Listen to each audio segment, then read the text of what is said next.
Hi, everybody. Welcome back to Mystics at the Grocery Store. It's another episode, another few weeks, and we're here today to talk to you about what I feel like is something that kind of gets thrown around online a lot. And before I was as deeply into this work, I would see it and be like, what does that mean? That sounds scary. That sounds like something I want to opt out of, Like I don't need that as part of my spiritual journey. But today we are talking about the dark night of the soul, which you might have heard of. Um, but yeah, I kind of just wanted to jump into kind of the core of what this is and ask you ladies, what does this kind of mean to you all? How have you kind of taken it as you've learned about it in your spiritual practice? I was the same way initially. I was just like, what is this? Mm. And wait, what? So when I started researching, it was like I could not find anything. So I was like, well, wait a minute. Okay, it seems a little scary. What exactly is it? And I wanted to know, I'm a syllabus person. Give me a syllabus. And then, like I'm that person also in the magazine. I go to the back, I would read the back first, and then I kind of go forward. And so, yeah, for me, okay, I'm just going to tell you that part, and then we can circle back around about what it means because I feel like we can get like really far off of where we're going. So was it, was that your explanation? Well, for me, I was very scared as well. I couldn't Yeah, find anything. What it actually means to me is different than I think what it means to other people. So that's why I said I that's going to see. take us on another whole. Okay, we'll come Yeah, back to that. We'll yeah. come Come back to back. me. Melinda, what about you? Hmm, Okay. I experienced the dark night of the soul and in different forms, in different ways in life. And I think many people experience it with different shades of depression, Darkness. darkness, melancholy. Um, it can take a lot of, it's very shape shifty, shadowy. And, but the thing is that when it comes, it feels like a void of hopelessness, or it feels like you're down on the ground, having cried and you can't get up, kind of thing. And so, I actually, yeah, I think it's a wonderful term. I think it's a deepening of the soul moment. I think it's something that if you are going through it, you need to give yourself grace. And, I'm kind of thinking about anybody listening to this who might be going through it. And Hmm. just to say that it's not like there's anything wrong. It's a process that I think is really important to go through, even though it's horrible feeling in the moment, but there's a lesson somewhere, but you don't even have to learn it right now. It's just because I think people in that state, in that time, if you just go, oh, come on, buck up, you'll get over it, blah, blah, blah, that is not helpful at all. At least No. that'd be my experience. So I just want to acknowledge the fact that it's a real aspect of life that comes in different ways and hits you. And, it's, and actually you're allowed to be in it for a while. If that, like there's no rush to get out of it. It's sort of interesting if you can approach it that way. It's an interesting time of reckoning, you know? So, yeah, without doing the personal thing at this point, that's what I would just say. Cause I was like, if somebody is attracted to like this particular podcast with, because of the name Dark Night of the Soul, like Hmm. it's no joke, Yeah. it's, yeah. No, I totally agree. And I think, yeah, I think if someone has stumbled across this episode because they're feeling like maybe they're going through something like that. And I also kind of view it as this thing, like to me, when I was first hearing about it, I was like, oh, this is like a once in a lifetime hit rock bottom. How do you come out of it kind of experience? And I think there can probably be varying degrees of severity when it comes to Dark Night of the Soul. And I think, I mean, and I'll jump into like some of the traditional thoughts on this, but I mean, it really is kind of this, like I said, like varying degree death of how you know yourself or your life. To me, that's how it kind of comes across. Um, I think it's and important to say that it is a process, yeah. and the beginning of the process is that you feel a certain amount of dis-ease or discomfort or disconnect. Hmm. And that's what leads, I mean, it's not something that just like all of a sudden, boo, it's the boogeyman. There's a disconnect within yourself. There's a dis-ease within yourself. And that's what makes you start going down the road to investigate. And as Yeah. you start to investigate, the dark night of the soul starts to unveil. Hmm. And I do agree, like when you were saying it, it definitely has varying degrees. Once you become aware of the light worker, once you become aware of the working of purification of emotions, person, physicality, what you represent, all of that stuff, you've now entered it. I almost consider it like an academy. You're now on the dark night of the soul. And you once you know, you don't know unknow, you're always going to be in this. Hmm. And the varying degrees, darkness comes in various degrees. So yeah, I'm sorry, I didn't mean to interrupt, but I was just No, like, I, no, I just wanted to, it's a process. And it is. but when you think about grief, there's a process to grief too that you go through, and then you repeat the cycle over and over again because whatever it is that you're grieving over doesn't necessarily come back. Hmm. I'm thinking death specifically, it doesn't come back. But when you go through the stages and then you get there at the bottom stage where you're like, okay, I understand. And then the next thing that comes up, you smell a rose that reminds you of this person that just passed away or this person that passed away years ago. And you go through the grief all over again, but it's at a different degree. It's not Hmm. as traumatic. Yeah. Yeah. And I think too, what you brought up made me think of a situation leading you into this could vary. So it could be the death of a loved one. It could be losing a job. It could be a relationship ending or, even just a friendship ending or your life just shifting in some sort of way that becomes very difficult for you to come to grasp with. Right. Like Well, illnesses, even, or Exactly. Yeah. Yeah. yeah, And something that takes you off course that you yes. intended for yourself. Yeah, the life doesn't match the story that you had originally written for right, yourself. right. Yeah. And Yeah. you're definitely, like you said, Adrian, in that area of discomfort, um, and unease and feeling like your foundation that you have made is no longer stable. Um, I'll just mention, um, a lot of people call this like a time of ego death that Mhm. leads to kind of a higher state of some type of spiritual enlightenment or growth. Um, I was looking up actually the origin of the phrase because it's so common now. I was like, but where does it come from? And I found that it was a phrase developed by a 16th century Spanish mystic and Catholic poet, St. John of the Cross. He wrote a poem and then I think a lot of other literature afterwards about this passive purification and the mystical development of the individual spirit. So you can imagine how much that might encompass.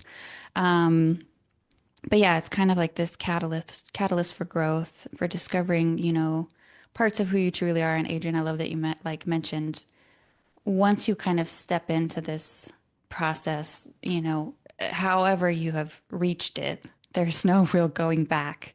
And that can be scary and intimidating. And I know, like, when I've had my different, I guess I kind of see it as like phases of Dark Night of the Soul. Like, I could feel through, and a lot of my situations were tied to grief of varying degrees. And I could feel myself, the old version of myself slipping away. And there was a part of that that felt really terrifying because it was like, but that's who I know myself to be. Like, Mhm. what other person is here? I thought Yeah, that's who she yeah. was. This And person that you've known all along is something different now. Well, what do you yeah. mean it's something different? And even the stories that I said, those aren't my stories. Those are somebody else's Hmm. stories. But I guess that's the part of it that gives you that eye opening. And then you Exactly. adjust to that lighting. And then you realize, well, okay, this isn't such a bad area to be in because you know what? That crap really wasn't mine. But when you look at it, that's what makes that darkness. It's like, Hmm. this is uncomfortable to look at. I don't know if I'm not, I don't, do I go in there without a flashlight? That kind of a thing. So yeah, I definitely agree there. I definitely do. Yeah. And I think too, each day that you kind of, I guess we can kind of move into how we've kind of found working through this process personally. Um, but I think each day that you give yourself an opportunity to just kind of sit, like there's no way you can force yourself any faster through it. You have to process whatever is coming up and be gentle with yourself. And I feel like each day that you kind of sit in that discomfort, I know I got to a point, and you guys can let me know, where I was like, I don't see the way out, but at least I'm now becoming familiar with how uncomfortable this is.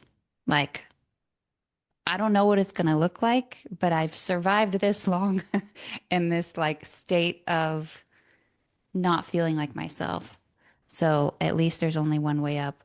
And I know we were talking before we recorded, but this reminds us of the Ten of Swords card, which Melinda's displaying here. Yeah, grab But mine too. It's yeah, basically looking. It's I like, where is know. it? It's like, I love that so it's a Gemini card too. yeah, Mm. yeah. But we see this figure laying on the ground, 10 swords in his back. Things look grim. He has hit rock bottom, and really there's no further drop from here. But his hand gesture is the same as the Yes. Hierophant. So Mm-hmm. it's a learning is happening, Mm-hmm. even as this whatever deaths are happening within oneself. It's like, okay, something is to be will be learned. And one, I think, like if you haven't been through a dark night of the soul, I don't know if I'd want to you to be my healer. I don't know if I'd want you to be my therapist. I don't know if I feel like I would want somebody who has been through it to be my guide, to because who you can't feel understood, I don't think, on some level. Yeah. If You the Yeah. you had a loss for words there. You're like, I can't even imagine. Yeah.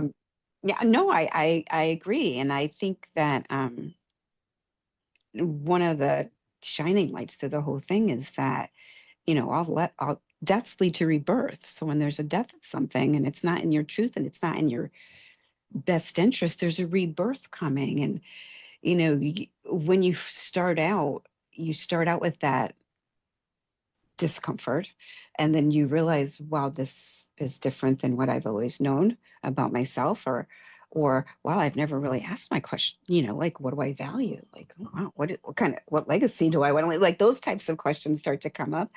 And then, there's a rebirth on the other side where, okay, well, you come into a different connection with yourself.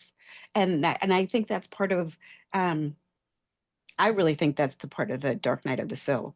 So for me, when I look at the dark night of the soul, I put a K at the front of the night, and I see Nice. him as a guide, as a protector during this journey into this light that I'm going into. And I just took a minute to pull out the night cards, Mm-hmm. like they're the protector. They're the ones that are saying, we've been kind of waiting for you to remember about us, and here we are, and let's go through this together. So yeah, I kind of view it that way. Like, I know it's a play on the word per se, but I I love I like it. that because Mm-hmm. it's like a gift. I mean, Yeah. you ultimately want to look at it, hopefully you can get that perspective shift to see it as actually it's an opportunity. It's like crisis or opportunity, the same word. So yes, and I look back and I think about my dark night of the soul, and like I was wondering and posed the question to you both, if you were to go back to one of your darkest nights of the soul, and maybe night is many nights in a row, maybe it's months, maybe it's years. If you were to go back now, what would you do or say to yourself? Oh, That's deep. yeah. Well, yes, I'm curious. No, I love that Well, question. we have to come back to that question for you as well. I there's a vision that comes in. So there's a little girl standing in front of a mirror, and on the other side of the mirror is the grown woman. And either way that you look at it, if you're the grown woman looking at the little girl in the mirror, both of it is about the healing that's going on. So what would I say? I wouldn't change anything. Gosh darn it. I can't believe I'm saying this out loud, but I wouldn't change anything. But I would say, you've got this. You've got this. That's what I would say. Yeah. I kind of felt the same as um I don't think there's anything I could have done differently. I think maybe because for me it felt like a very long time. It felt like I don't know how to I haven't looked back at like when did I start feeling like this and when did it end, but it feels like months and months and months and months passed.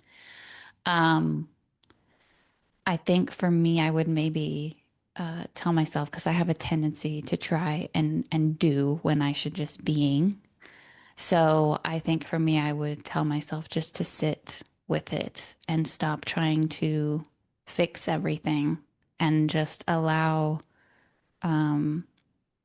allow the discomfort to almost kind of like how people talk about grief, let it become your friend, and let the discomfort be my friend, and know that, like the Ten of Swords shows, like there's no further down. You're here. You've survived whatever discomfort that you feel and find yourself in. Like there's no further down you can go. So you might as well kind of take it all in and let it be, like you said, Adrian, as like the night, but like the guide. Let it show you what obviously needs to be seen. So I would tell myself, stop doing and just be. But what about you, Linda? Well, when you just brought up the night again, yeah, I just was thinking, Adrian, about like that's a brilliant play on words, and it's a great way of talking about it. And also, the death card is a night, and it's actually like befriending, death in a sense, and it's befriending the process. And that's why tarot is so amazing as a wisdom tool. And if I were to go back, I would say trust yourself.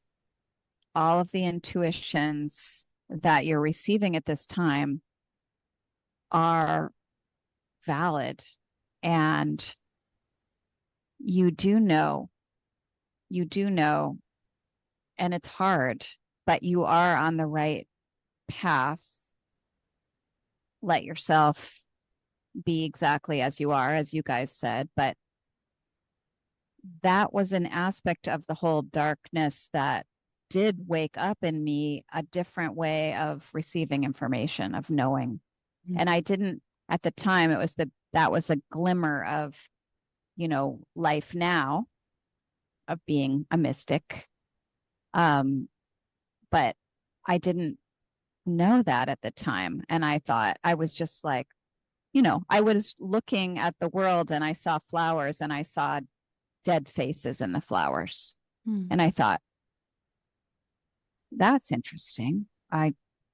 They were reflecting my inner state back to me. And I didn't understand that that's something to take seriously and something to like go, oh, I really need to care for myself. I need to, this is not to be papered over, like let's go in the dark and let's see, like we've already been saying. So I think I would do that. And it also comes to mind something that my mom did. My mom at one point like witnessed some of this period of one of my dark nights. And she didn't say anything because she's been through her own dark nights, There was no, it wasn't, but I remember one time she just, I was like in a fetal position. She took this comb. She just came and like lay next to me with this comb, a plastic comb, and she started combing my back. Hmm. No words, just combing my back. And as of course I look back now, I'm like, she was energy working me. She was really, but there was no it was just it was nothing. You don't have to do anything. You don't have to be any other way. I'm just going to comb your back and the energy field and just like let it be as it is. And she was a great guide in that time too, because again, she has been through her own many dark nights and, she gave really good advice as well that sticks with me today, which is, there's nothing you can't there's nothing to be wronged or righted here. Just keep communicating with yourself, with others. Just stay in the game somehow. And it will shift and change and evolve. Mm-hmm. So it's just interesting. But yeah, that's it. I would just That's trust such a yourself. sweet, sweet moment.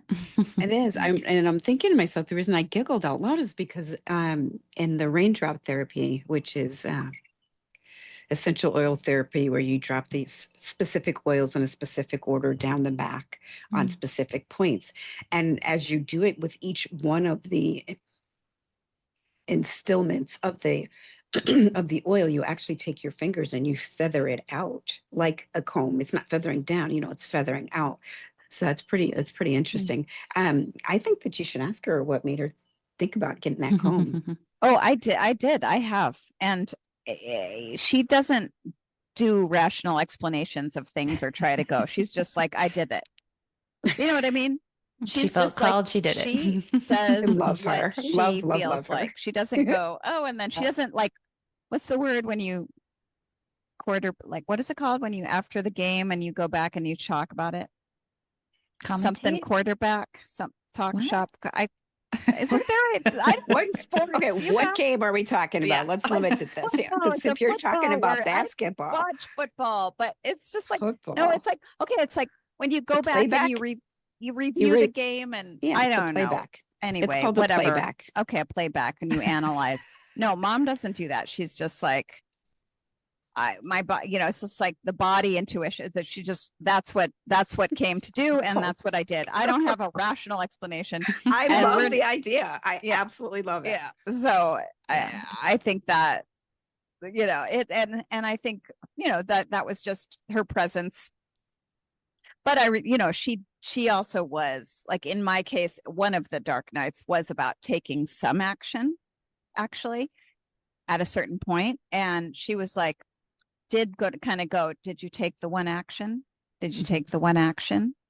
And that was like interesting. And I was like, I really didn't want to take any action, but I was like, okay, I can do one action. So if somebody in your life is like that and is encouraging, just like one action, just don't take the one action that you can do today. Mm-hmm. That's all you need to do. And And then sometimes yeah. it's just a shower. Yeah. Mm-hmm. That's an action. It's Getting out of the bed, that's an action. Yeah, I was gonna say, I think it's important to, like you said, take time to go inward, speak with yourself, really understand what's coming up for you personally without influence, but then also like seek comfort and counsel in the people that will love you and help you through whatever the situation is. Um, and I feel like you said, Adrian, like it will begin as small steps. Like there will be a time where you don't want to do anything. And like there is something appropriate to just feeling it all Mhm. without doing anything about it. And I feel like, you know, it's up to your personal wisdom to kind of understand how long that time frame should be. That shouldn't be rushed. But there does come a point, I think, where you start to feel that kind of like internal nudge of like, I don't want to be here forever. I don't want to feel this all the time anymore. And that kind of begins that like, okay, let's take one step. Let's do one thing. What's going to bring me a little bit of joy today? What's going to make me feel a little bit more myself? Take a shower, wash your hair, put on clothes that aren't sweats. Like, like Oh, do oh, the wait a little minute. things. I can't have my sweats on. You I am a can. sweat girl. You can. But maybe not your sleep sweats. Put on your day sweats. Yes. But Like, yeah, I think there's like little process steps to take. But what other kind of tools did you all find that were like beneficial as you moved through? I love that you said that you sat with it for a bit. I think um, and I've getting a visual of, you first step into the hot tub. It doesn't feel good. I mean, right? But you acclimate to it. And as you acclimate, you get deeper and deeper into it. And eventually you're up to your shoulders in it and you're enjoying that whole thing. So I'm not trying to minimize the process, but you do acclimate to it. And then the acclimation, that part of just like feeling it, being with it, because that allows you to pick apart, okay, is this mine? Is this somebody else? Who said this? And wait a minute, do I have any proof of this? Or do I have proof that this is, like, what proof do I have to like to like crash down this wall? I did this, I did that, I did this. And yeah, I mean, just one simple one would be, I don't know, I'm trying to think. I'm not good enough to do whatever it is that you're, and then you start to go down this list of what you have done. And people may be the ones that are telling you, well, what do you mean? Because I've seen you do this and I've seen you do that. And you did this amazingly. And oh my God, and it's like, oh, okay, well, I am good enough. I have done some good things. So even acknowledging those things, writing down some things, or this is not my story. Wherever it came from, whoever it came from, whether it was me, whether it was somebody else giving me that story, it's not my story. But to have those pieces thinned out for you, like the thinning of a pie crust or whatever, pizza roll, um, that's the community is really important, and also sitting with it and force yourself to sit in it so much it's so uncomfortable you just can't. No, dip your toe, sense, feel, is this really mine? Where did this come from? Is this even true? And then step a little bit further into the water. Mhm. I'm thinking about a person who is really in it and unable to even like Mm, it just like do the the first step. just even just get a flower just like to enjoy one little thing in the day. Just maybe you ate a nice breakfast and it tasted good and you just go, okay, that's great. Maybe it's putting honey in the tea and maybe that's enough.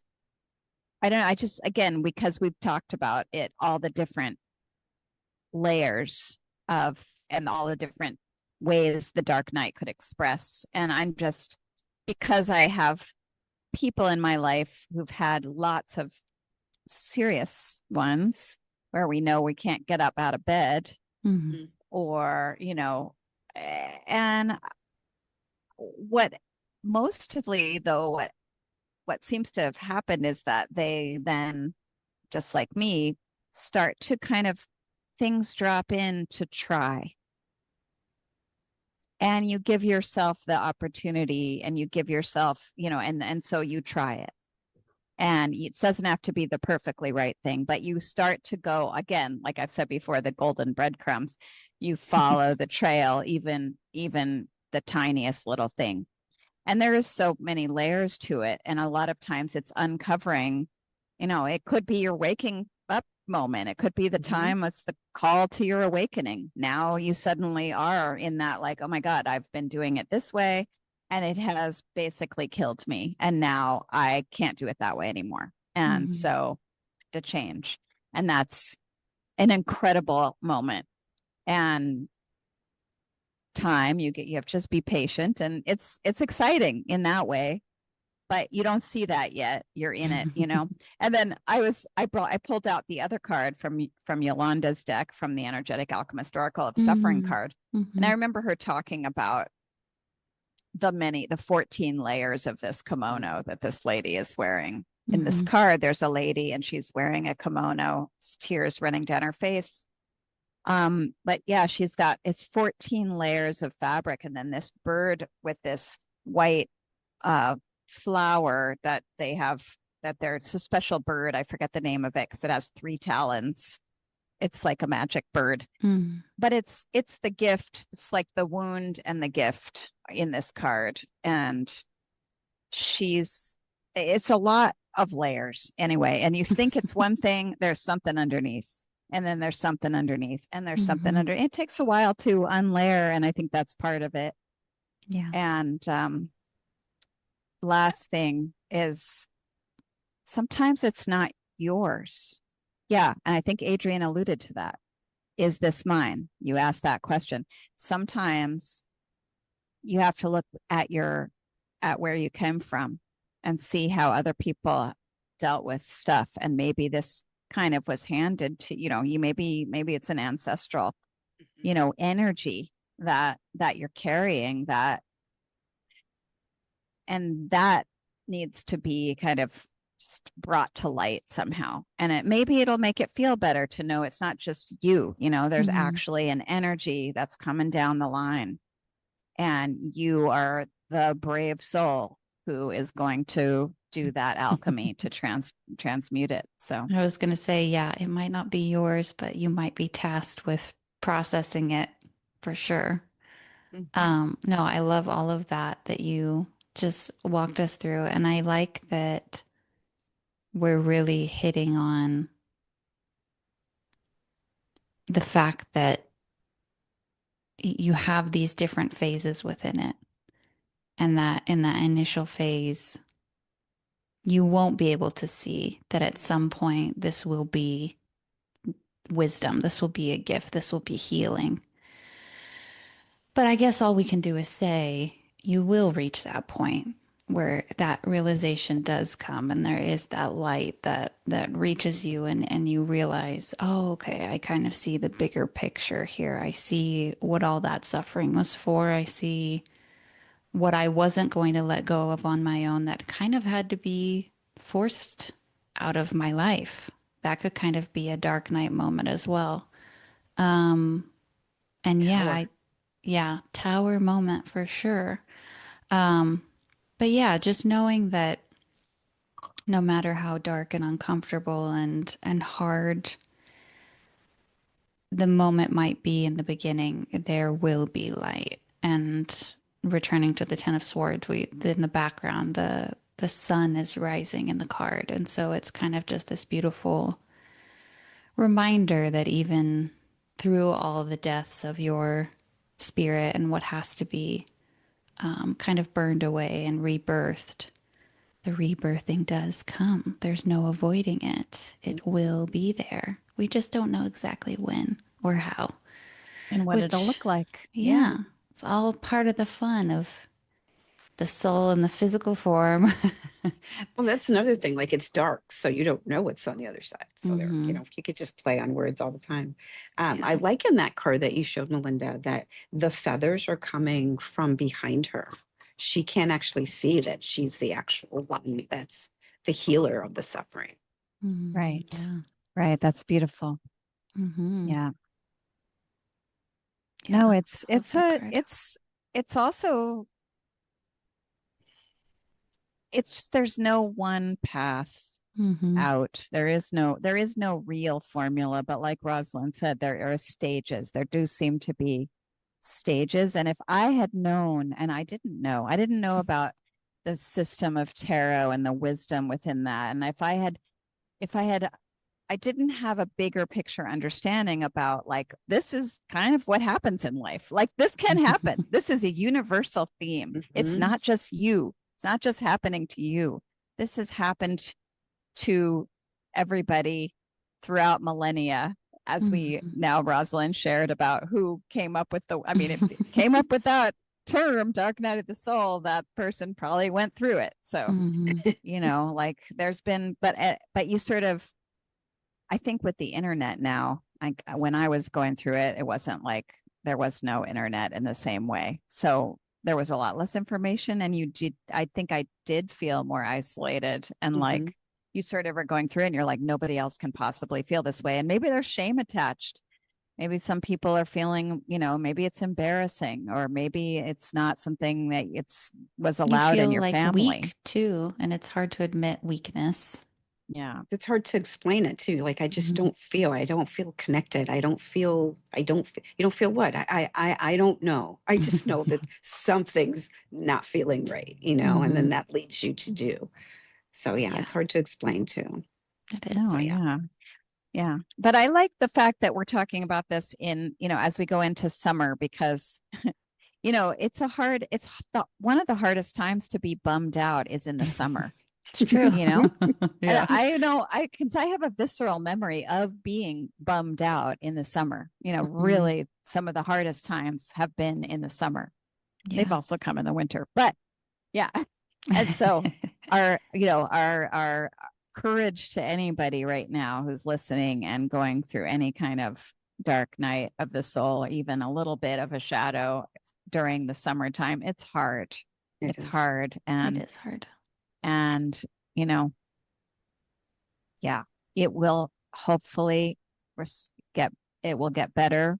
Just like you take those little wins, you just go, oh, okay, I actually felt pretty good doing such and such, or somebody called and reached out, and that's great. There's the little glimmers of like connection that you can just like kind of hold on to are important. Yeah. No, I think that's a really beautiful way to kind of start wrapping up. But in addition to all of this, and if you've listened to any of our other episodes, you know that we all offer varying services. So if you reach the point in your journey through this where you do want to seek additional support in ways that you don't normally have on your own, which could be Reiki or card reading, astrology readings, body movement, we offer the gambit. So please feel free to reach out to us. We'll put our information below. But it's important to, like we said earlier, seek support in your circles and where it feels right and who you feel like you can kind of talk through these things. And I know with the way that society kind of is now, our way of interacting with our elders is a little bit different, but maybe kind of look at the elders in your life and seek their wisdom and counsel, because I bet even if you don't know the full story, they've been through plenty of these moments as well. But yeah, so we wish you all the best. We wish you comfort and ease as you potentially traverse this journey of the dark night of the soul. And And if you're feeling happy right now, just send some love back to your old self too. And like, I'm sure that's going to make you a much better friend and confidant for the people who are suffering. This is very true. Yeah. Yeah. If you're in a beautiful time of your life, I mean, look back at, because we've all had them, whether they were like dramatic, life altering, or smaller varying degrees. I mean, look back at that and like pat yourself on the back and be like, yeah, I got through some pretty tough shit. Like celebrate. Look at what I've done, for sure. And count the wins. So yes. All right. We love you and we Love will you. see you soon. See you Bye. soon, everybody. Bye.